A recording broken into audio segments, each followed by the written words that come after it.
Hi everyone, I'm Rachel from Ellii, and this video is for students. I'll be showing you how to view your videos and flashcard sets. So let's get started.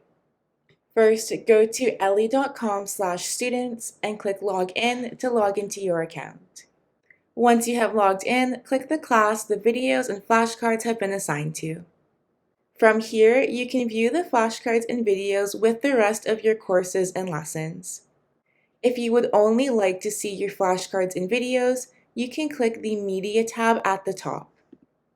Here, all of the lessons and courses are gone and you can focus on only the flashcards and videos. Click a video to begin watching, or click a flashcard set to begin viewing the flashcards. That's it for this video on how to view your videos and flashcard sets. If you have any questions, please let us know. Happy learning!